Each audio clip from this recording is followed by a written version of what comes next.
Olá, sou Pedro Câmara, advogado, e hoje eu tenho um convidado especial, o economista Edson Fernandes Júnior. Vamos falar a respeito da reforma tributária. Cenários políticos, propostas, conflitos de interesse e todos os detalhes que você, como cidadão brasileiro, precisa conhecer e entender para saber os efeitos de uma possível reforma pelo Congresso Nacional. Edson, bom dia, tudo bem? Tudo bem, Já Pedro? apresenta um pouco aí para quem assiste a gente. Primeiro, muito obrigado aí pelo convite, né? É uma honra poder não só participar, né, desse bate-papo, mas travar um pouco desse debate, né? Tentar trazer um pouco de luz sobre um tema que é muito árido e que a maioria dos cidadãos, eles realmente não tem muito contato, particularmente algumas nuances, né, desse tema. Bem, eu sou economista, formado pela Universidade Federal do Amazonas, sou bacharel em Direito também, formado pela Universidade Federal do Amazonas, e tenho mestrado em Administração Pública pela Universidade do Minho, em Portugal. Muito bom, Edson. Além disso, sou professor da Universidade do Estado do Amazonas, sou professor voluntário, tenho ministrado 2 disciplinas, que é Finanças Públicas e Políticas Públicas, e exerço, né, o cargo de auditor fiscal do município de Manaus desde 1989, já há algum tempinho. Entregou a idade, então. Sim, Edson, vamos dividir nossa conversa em 2 ou 3 blocos, tá? Até para facilitar a discussão dos temas e também a compreensão de quem assiste, né? Nesse primeiro bloco, eu vou trazer 2 proposições para ti. Cenários políticos para aprovação da reforma e as propostas em si, né? Aquelas que são mais debatidas e que possivelmente uma delas será aprovada, tá? Esse tema da reforma tributária, ele é bem antigo, né? Há décadas se fala sobre isso. Eu já estou com 50 anos e faz no mínimo 25 anos aí que eu ouço falar sobre reforma tributária, mas é uma questão tão árida que alguns governos não têm coragem realmente de administrar e fazer valer uma aprovação, né? Por que que é árida? Sempre envolve conflitos, né? Conflitos de segmentos, conflitos de lobbies, né? Conflitos inclusive de quem aprova, né? Que são os congressistas. Você enxerga que existe um cenário político permissivo à aprovação da reforma tributária agora? então, Pedro, você falou que é discutido há bastante tempo, né, uma mudança no nosso sistema tributário. Que eu falei que entrei em 89 na Prefeitura de Manaus, no cargo de auditor fiscal. Em 90, eu participei de um seminário em São Paulo, inclusive com o falecido professor Geraldo Ataliba, tributarista renomado, Famoso. muito famoso. E o tema, nós estamos falando de 1990, e o tema era reforma tributária. E a Constituição na época não tinha nem 2 anos, que a Constituição é de 88. Então a Constituição, né, foi promulgada e menos de 2 anos depois já nós tínhamos já seminários discutindo reforma tributária. Só para todo mundo entender, né? O sistema tributário brasileiro está regulado pela Constituição Federal. Pela Constituição Federal. Por isso, a observação do Edson de tão pouco tempo de aprovação da Constituição já se trazer esse tema como uma complementação da Constituição. Exato. Por isso que nós vamos discutir PECs, Então, né, que são propostas de emenda à Constituição Federal, né? Então, assim, feito esse histórico, né, para mostrar já há quanto tempo, como você bem colocou, né, a reforma tributária é debatida, é discutida, eu acredito que hoje o governo federal, pelo fato de não possuir uma maioria no Congresso Nacional, particularmente na Câmara dos Deputados, ele terá muita dificuldade em aprovar uma medida que venha, digamos, de cima para baixo. Algo que não seja muito debatido com todos os setores, né? Não só os setores produtivos, porque nós temos interesses divergentes ou diferentes, dependendo de cada setor, como também dos entes federados. Nós temos estados que têm determinados interesses E nós temos municípios também que têm interesses diversos, né? E a gente pode até, inclusive, abordar isso com um pouco mais de detalhes ao longo do nosso bate-papo. Então, uma proposta que venha de cima para baixo hoje, né, por parte do Poder Executivo Federal, eu acredito que seja muito difícil que ela seja aprovada. Então, eu estou prevendo, né, que nós teremos muitos debates mesmo. E eu, sinceramente, Pedro, não acredito que nós tenhamos uma reforma aprovada nesse primeiro ano. Não acredito. Tá? E aí, se não aprovar no primeiro ano, a gente já sabe que tudo se complica. O que eu vejo, né, assim, a minha percepção é que o governo federal ele tem empregado assim, um esforço enorme em cima dessa reforma tributária, né? Ele elegeu a reforma como uma espécie de legado que o presidente quer deixar para a nação, né? E isso sempre envolve assim, muitos interesses, né? Composição de interesses. E é essa percepção que eu também tenho a respeito do tema. A promessa do ministro da Fazenda é já apresentar um projeto, ou pelo menos, não digo nem um projeto, mas algo já baseado no que existe em termos de proposta, pegando um pouco do teu gancho, né? Ou seja, talvez não seja algo que eles criem, Sim. mas aproveitar o que já está sendo debatido, né? Até por isso mesmo, desculpa te interromper, mas até por isso mesmo ele levou para o Ministério, né, digamos assim, um dos pais de uma das PECs, que é o ex-deputado federal Bernardo Api. É o Bernard Api, né? É, Que é paulista, que é um claro crítico da Zona Franca, exato, né? exatamente. Várias manifestações contrárias à Zona Franca. E hoje ele é o secretário especial da reforma tributária do Ministério da Fazenda, não é isso? Exatamente. Tá, então, de qualquer forma, a pauta vai existir, né? Ele conta com o apoio das presidências das duas casas, tanto do Senado como da Câmara dos Deputados, né? E, pelo menos nesse primeiro semestre, a gente deve ter aí um debate, uma votação. Queria também aproveitar e esclarecer para quem assiste que, como nós dissemos há pouco, como o sistema tributário está todo na Constituição, qualquer reforma, qualquer alteração precisa alterar normas constitucionais. Por isso, era necessário uma aprovação de uma PEC, tá? De uma proposta de emenda à Constituição. E essa PEC, ela tem exigências um pouco mais severas em relação à aprovação. Para vocês terem uma ideia, ela depende que as duas casas aprovem um quórum de 3/5, né? Em 2 turnos. Em 2 turnos, né? Então, assim, não é fácil aprovar uma reforma tributária, né? Tomara que exista habilidade, né? Se realmente for para aprovar. Mas antes dessa habilidade política do governo, eu espero que eles aprovem algo que realmente vale a pena, que possa valer a pena para a nossa nação, né? Então, pegando esse gancho, vamos começar a falar sobre as propostas que existem. Existem duas propostas mais comentadas, né? Uma tramitada na Câmara dos Deputados, que é a 045 de 2019, não é isso? Isso. Existe a 110, que é do Senado, que começou de 2019, mas foi apresentada em 2020, se não me engano, né? E você defende a 046 do ano passado, de 2022. Exato.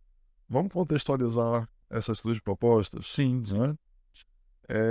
Existe uma preferência, pelo que eu entendi, do governo federal em relação ao 045.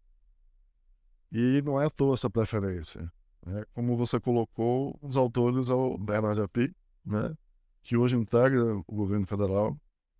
Apesar da proposta ter sido apresentada pelo deputado Baleia Rossi, do MDB, quem redigiu, quem pensou, quem elaborou, efetivamente foi o economista. É isso?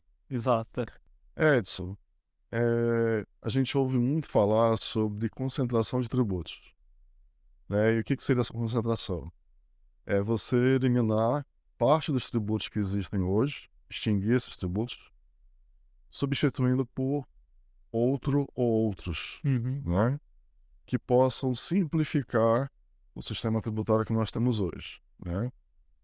E aí, antes de passar a palavra para ti, eu também gostaria de explicar um pouco isso para o público, né? Por que simplificar? O nosso sistema tributário ele é muito complexo, gente. Você tem vários tributos, para cada um deles você tem várias legislações, né?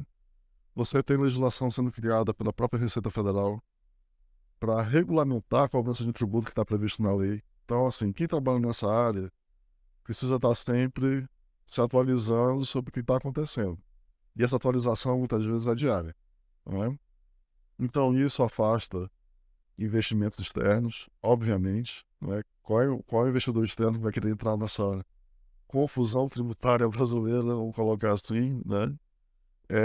Isso dificulta a vida do empresário, porque ele tem que ter um departamento dedicado a isso. Ele tem que contratar um advogado, um contador que entenda disso para poder assessorá-lo.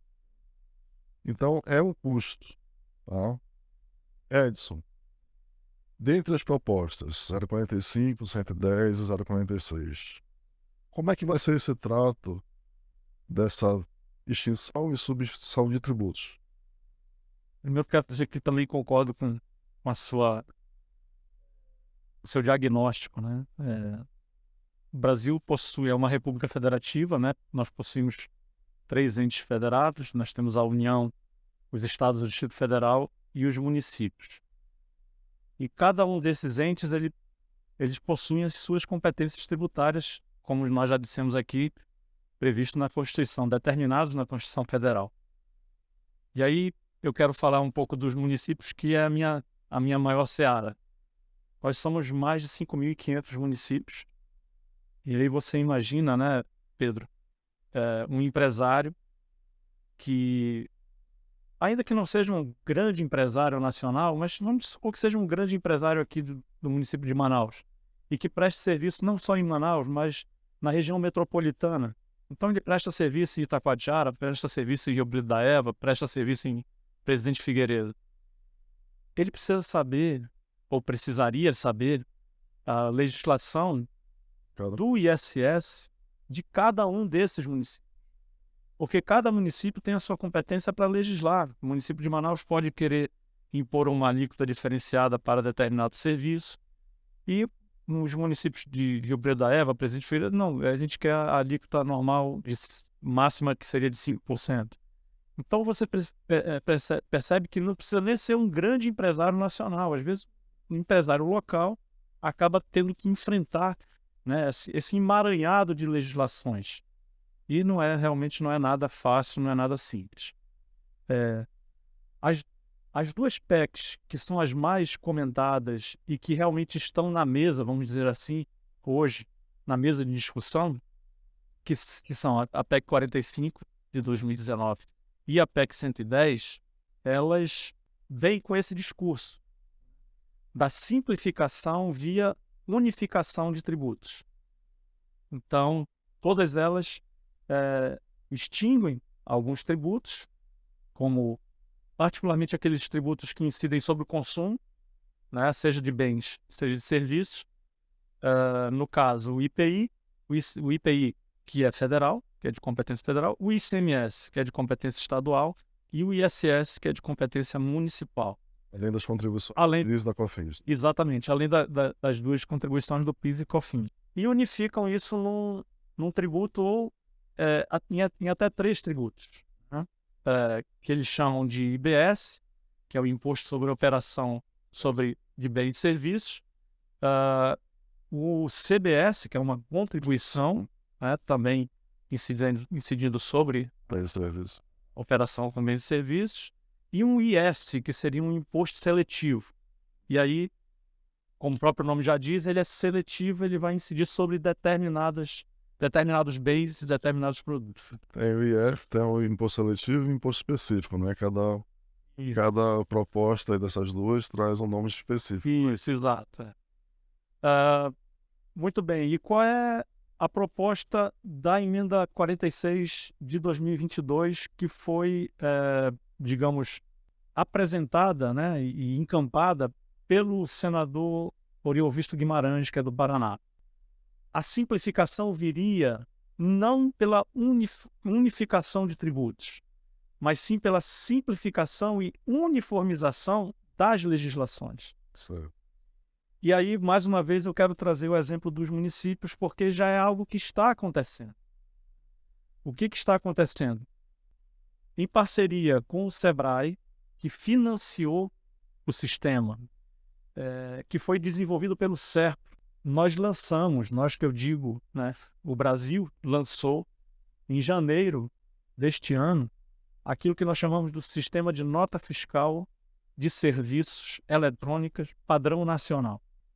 Hoje, qualquer MEI pode já utilizar esse sistema. Qualquer MEI no Brasil inteiro pode emitir uma nota fiscal de serviços eletrônica padrão nacional, inclusive pelo seu celular.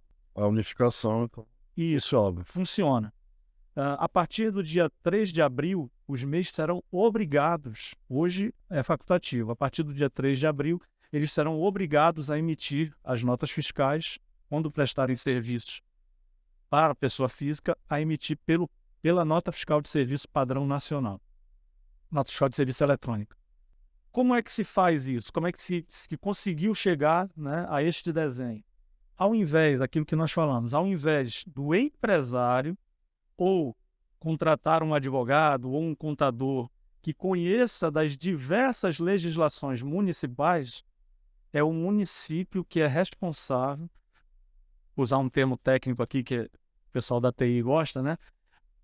O município é responsável a parametrizar o sistema. Então, o município tem que colocar as regras das suas legislações no sistema. Então, todos os 5.570 municípios, acho que é esse o nome, se não for esse número é aproximado, eles devem acessar o sistema e colocar lá qual o serviço, qual é a alíquota. Tem diferença de base de cálculo? Essa diferença é percentual? Como é que se calcula? Substituição tributária? Todas as regras da legislação do município estão...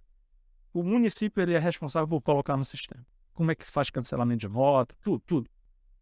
O prestador de serviço ele só precisa saber 3 coisas. Para quem ele prestou o serviço, qual serviço ele prestou e o valor. Só isso. Seja ele um prestador de serviço lá de Porto Alegre, prestando serviço em Rio Branco, no Acre, ou aqui de Manaus, prestando serviço em Recife, não importa. Ele só precisa saber para quem ele está prestando serviço, qual é o serviço que ele está prestando e qual é o valor. Então, esse é o grande... essa é a forma como essa PEC 46 de 2022 ela vai simplificar, aliás, o apelido da PEC é Simplifica Já, ela vai simplificar o nosso sistema tributário. Vamos lá, então, esmiuçar um pouco isso. A 045, ela então vai substituir esses 5 tributos sobre o consumo pelo IBS. Esse IBS, na verdade, vai envolver tanto União como estados e municípios. Vai ter uma repartição aí do que for arrecadado. E no imposto seletivo, né? Que, se não me engano, a justificativa desse imposto seletivo é a incidência sobre produtos que causam dano à saúde, né? Uhum. Açúcar, bebida alcoólica, fumo, enfim. Já a 110, além desses 5 tributos, ISS, ICMS, IPI, COFINS e PIS, ela vai incluir também IOF, ela vai incluir salário família e CID combustíveis, né? Só que ela transforma esses tributos em 3, diferente da 045, são apenas 2, né? Ela pega o IBS, só que o IBS seria de competência estadual. Isso. Ela cria a CBS, que é a contribuição, né? Seria de competência federal. E ela cria um imposto específico, se não me engano, que aí não é a questão da saúde, são produtos de alto valor agregado. Aí você vê combustíveis, enfim, agora eu não vou lembrar exatamente todas as categorias, né? Mas você vê petróleo, gás natural, enfim. Essa seria a simplificação. Já a 046, pelo que eu consegui ler, inclusive te agradeço, né, todo o material que você me mandou, porque realmente eu já tinha ouvido falar sobre a 046, mas eu não tinha material suficiente para me aprofundar nela, né? ela mantém o ICMS, ela mantém o ISS, só que com uma única legislação de cada tributo para o Brasil inteiro, com o comitê gestor, não é isso? Isso, exatamente. É como se fosse um CONFAS para o ICMS nacional, né? E outro CONFAS para o ISS nacional, né? E no campo federal, o que ela faz é tirar a cumulatividade das contribuições do PIS e da COFINS. Exatamente. Não é isso? Exatamente. Falando um pouco sobre cumulatividade, gente, um dos objetivos da proposta, além de simplificar, é que os contribuintes tenham direito de compensar débitos e créditos a cada operação que eles realizarem, não é? Então, isso é muito comum no ICMS, né? Isso é do ICMS, inclusive, né? Você compra uma mercadoria que já foi tributada pelo ICMS e quando você for vender, você utiliza o crédito, que foi a tributação anterior, para abater a sua própria tributação. Então, você só paga a diferença, vamos chamar assim, do que você agrega no valor daquela mercadoria, tá? Isso é muito baseado no IVA, né? Sim. Que é o Imposto ao Valor Agregado, né? Utilizado em outros países, na Europa, principalmente, e que é a base, na verdade, da 0,45 e também influencia na 110. Já a 0,46, além da manutenção desses dois principais tributos e dessa não mais cumulatividade no regime do PIS e COFINS, não é? Ela também traz essa questão da abertura de empresas e essa concentração de emissão de notas fiscais. Fala um pouco mais para a gente sobre isso, por favor. A ideia seria levar para a esfera estadual essa experiência que já está ocorrendo na esfera municipal. Até mesmo, Pedro, você estava falando e eu estava me recordando aqui, até mesmo no que diz respeito ao pagamento do imposto, né? O pagamento, quando você for pagar o ISS, no sistema da nota fiscal de serviço eletrônica padrão nacional, você só vai pagar uma guia, como é hoje o Simples Nacional. Ok. E o próprio sistema, ele já vai dizer tantos por cento vai para o município A, tantos por cento para o município B, tantos por cento para o município C, de acordo com aquelas informações que você colocou na sua nota fiscal, ou nas diversas notas fiscais que você emitiu. Esta, para nós, e é que eu entendo, essa sim é a verdadeira reforma tributária. Essa sim é a verdadeira reforma tributária. Você está... Criar um modelo que é utilizado. Exatamente. Aí eu trouxe aqui a palavra a palavra não, lembrei do professor Geraldo Taliba, né? E uma das coisas que ele dizia é que imposto bom é imposto velho. E este é um dos grandes problemas que nós vamos ter se nós, digamos, mudarmos de forma radical o nosso sistema. Nós vamos ter não só uma insegurança política, nós não abordamos ainda o tema, mas podemos tratar mais à frente, pela violação do Pacto Federativo, como nós vamos ter também insegurança jurídica, porque novos debates vão ser travados no campo do judiciário com a criação, vamos dizer assim, de novos tributos. Então, com certeza, novas demandas vão existir, né? Novas discussões jurídicas vão existir por conta dessa reformulação geral do nosso sistema tributário. E só para te dar um detalhe, em 2019 foi feita uma pesquisa pela Confederação Nacional das Indústrias. E o principal motivo de reclamação é exatamente a questão da não cumulatividade, a questão do ICMS, pela insegurança jurídica das regras dessa não cumulatividade. Então, assim, 42% dos industriários que foram pesquisados, eles disseram que o maior problema do nosso sistema tributário, das questões jurídicas que eles enfrentam, é exatamente com relação ao ICMS, que seria resolvido não com a unificação com outros tributos, mas com a padronização da legislação. Muito bom. Que é exatamente a proposta 046. 046 de 2022. Ainda nessa questão da gente tentar explicar o que cada proposta traz, né? A gente falou agora sobre a concentração. E alíquotas? Como é que essas alíquotas vão funcionar para cada uma delas? Tanto a 45 de 19 quanto a 110 de 19 prometem uma alíquota única. Certo. sendo que Mas é contraditório isso, né? exato, porque elas inclusive têm dispositivos que dizem que vai ter diferença. Só sem te atrapalhar, mas já atrapalhando um pouco. É porque, por exemplo, a 0,45, essa alíquota única, ela vai ser composta pela alíquota da União, Da União. dos estados e dos municípios, dando liberdade para que cada um desses entes possa fixar a sua alíquota, não é isso? Exatamente. Como é que ela vai ser única? Exatamente. Então percebo que elas prometem simplificar, mas na verdade não trazem simplificação. Certo. Né? E a 110 é a mesma coisa. Existe um dispositivo, um artigo específico da 110 que permite tratamentos diferenciados. Você pode ter uma alíquota de 36%, de 40% para reunir todo. Exato. E aí esse é outro detalhe também que a gente pode abordar mais à frente, que é o aumento da carga tributária para determinados setores. Não tem nenhum dessas duas PECs possuem estudos técnicos que, digamos, podem ser trazidos à mesa para um debate. Não possuem. Isso aí eu queria trazer como conclusão da nossa debate. Mas o que a gente percebe é que determinados setores vão ter oneração na carga tributária. Sim. Particularmente o setor de serviço, que hoje a regra nacional é muito clara. O limite é de 2% a 5%. Ou seja, é uma alíquota, por mais que o ISS seja um imposto cumulativo, mas é uma alíquota baixa.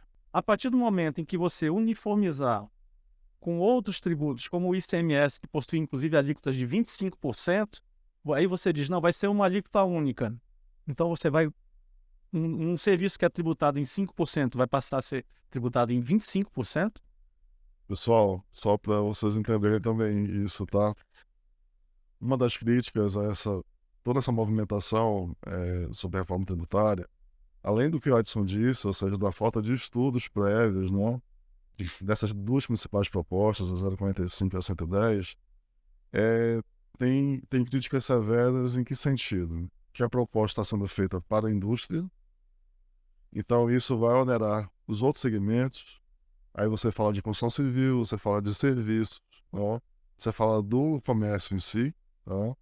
E a outra questão, além dessa oneração de alguns segmentos, é justamente essa falta de análise, essa O falta vazamento de de números. sobre os efeitos da possível reforma, né? Edson, falamos já sobre a composição dos novos tributos, né? Falamos sobre alíquotas. Vamos falar sobre regras de transição. Como é que vai funcionar isso? Porque você não pode simplesmente mudar, no caso da 0,45 e da 110, o sistema da noite para o dia, né? As empresas, as pessoas, elas vão precisar de um longo tempo aí para poder se adaptar, né? E os próprios entes, né? Sim. Os próprios entes. Bom, no caso das duas propostas, da 45 e da 110, e esse é mais um complicador dessas propostas, né? Eles prevêem digamos que os sistemas vão funcionar em paralelo durante 10 anos. Tá? E aí sim, nós temos estudos que mostram que a perda de arrecadação dos grandes municípios nestes 10 anos pode chegar a mais de 350 bilhões de reais. Né? Então, assim, você já tocou nisso. Uma reforma tributária afeta o setor produtivo, é óbvio que afeta, né? Setor industrial, comercial, de prestação de serviços, mas é lógico que afeta também os entes. Sim. Né? Então, os grandes municípios, seja pela proposta 45, seja pela proposta 110, os estudos mostram que a perda em 10 anos será de acima de 350 bilhões de reais. Olha só, então assim, pelo que eu estou entendendo, essas duas propostas, elas não trazem reforma, né? Elas trazem complicação, né? E assim, para mim, qualquer reforma ela tem que servir no sentido de facilitar um sistema que é caótico, né? Por que então o governo federal e o meio político em geral não dá atenção ao 0,46 e se fixa nessas duas propostas, 0,45 e 110? Eu acho. Te peguei agora. Assim, eu não quero ser leviano, né? Mas eu creio que tem muito de holofote, né? Infelizmente, nós temos os pais, né? Nós temos os pais da 45, nós temos os pais da 110. E que hoje eles têm espaço, né? Hoje eles possuem mídia e defendem como se fosse um filho deles, né? Então eles defendem com unhas e dentes as suas propostas. Ainda que as consequências possam ser desastrosas. Desastrosas Sim. para o próprio país, né? Para o próprio país.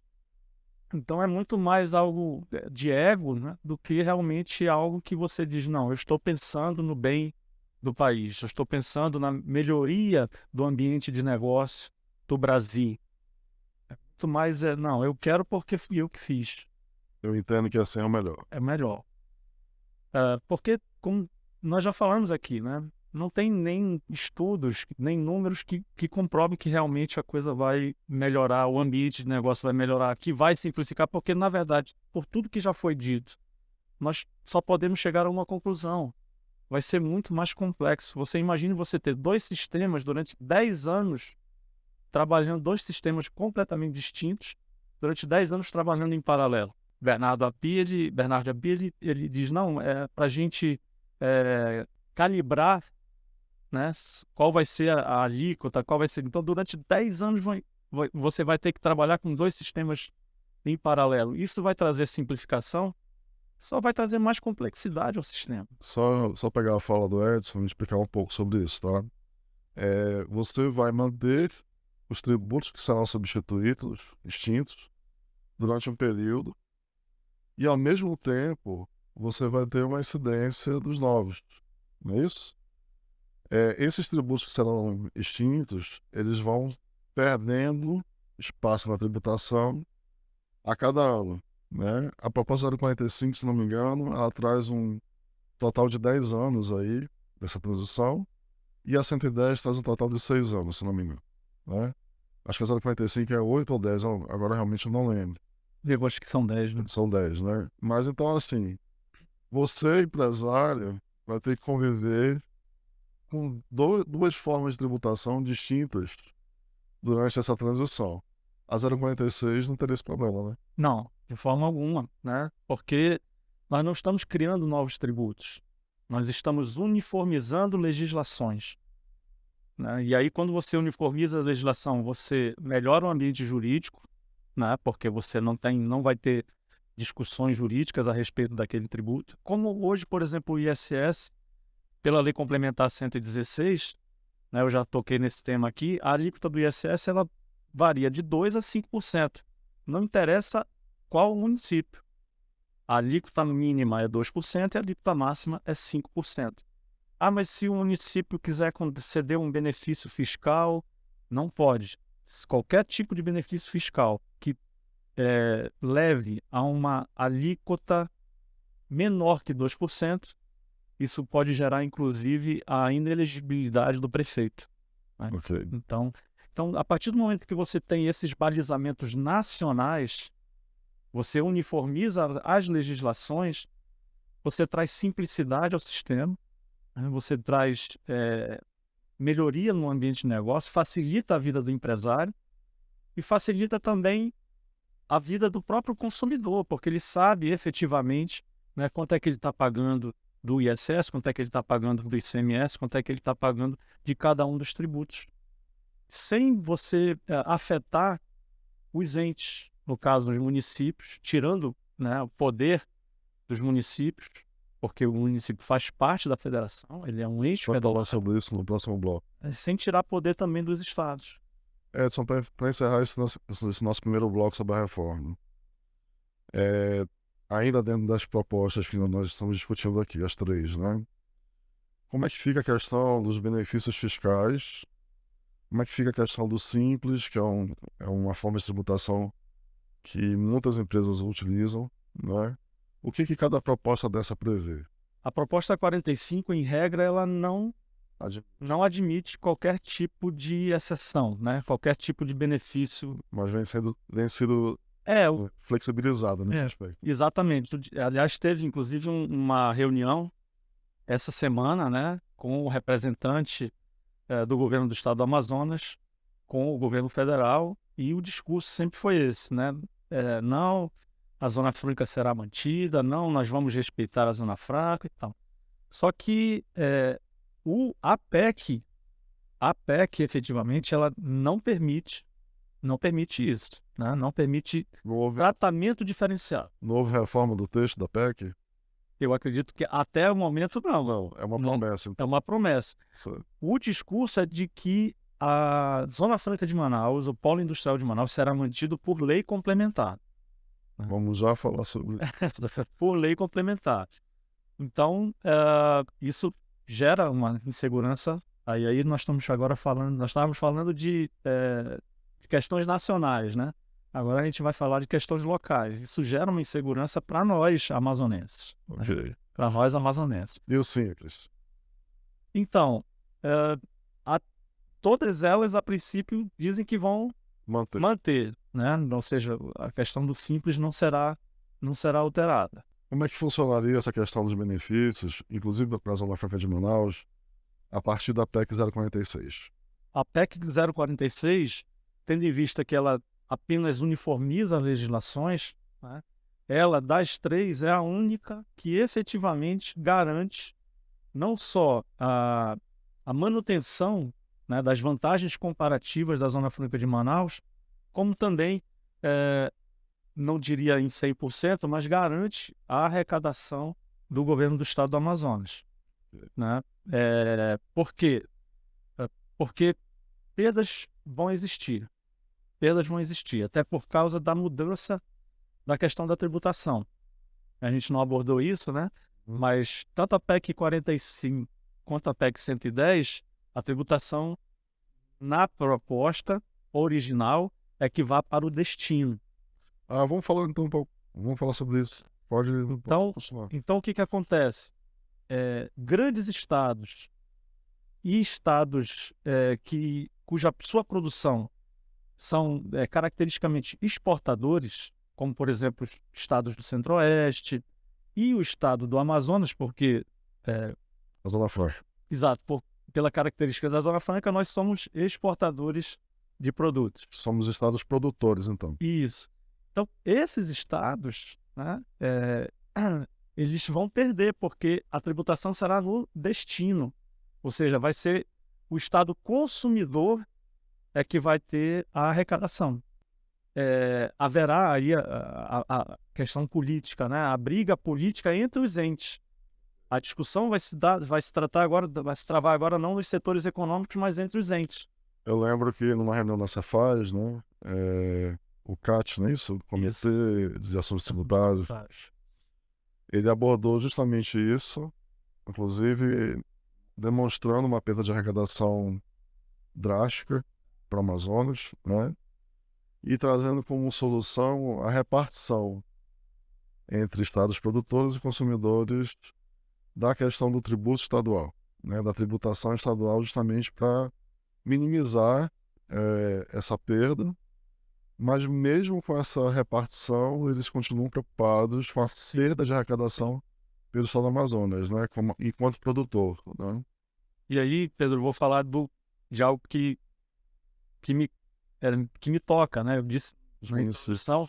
Não, eu disse na introdução que eu sou professor universitário da UEA. Ok. E na exposição que foi feita lá no CAT, né, acaba com os recursos da UEA. No fundo, né? No fundo da UEA. Por quê? Porque não vai ter recurso, vai a zero.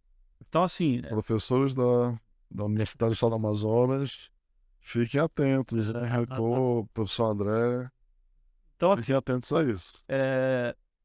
A questão da tributação no destino vai ferir de morte o nosso estado. E aí eu não estou falando só da indústria.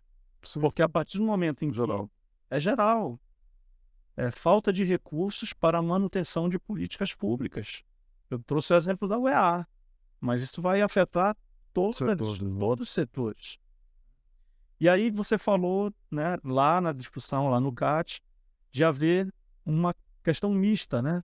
entre estados produtores e estados consumidores. E é exatamente essa a proposta da 046. Então, por que, né? Por que não se elege a 046 como proposta essencial? Para se colocar na mesma, não dizendo que ela seja perfeita, né? Mas que ela seja o ponto de partida para o nosso debate. Se existe uma pressa na aprovação dessa reforma, que ela fosse a preferida. Exato. Só vamos encerrar então essa discussão desse bloco. A gente falou aqui hoje, pessoal, sobre cenário político para a aprovação dessa reforma tributária e falamos sobre as propostas em si. Falamos de 3 propostas. A 045, que tramita na Câmara dos Deputados, a 110, que tramita no Senado Federal, e uma proposta isolada no sentido de ser defendida por associações dos fiscos municipais, né, que é a 046 de 2022. Tá? No próximo bloco, Edson, eu quero que a gente converse sobre a Zona Franca de Manaus, né, os efeitos dessa possível reforma Zona Franca, fala também um pouco sobre os conflitos, né, que com certeza vão se configurar nessa discussão da reforma tributária, tanto por setores como por entes, né? Já vou lançar uma provocação para a gente discutir isso no próximo bloco, tá? Essa reforma está sendo feita para aumentar o ISS, mas tu responde no próximo. É uma boa provocação. Eu te agradeço, então, assim, esse primeiro bate-papo, tá? Mas a gente continua no próximo episódio sobre esse tema. Obrigado. Obrigado, Pedro.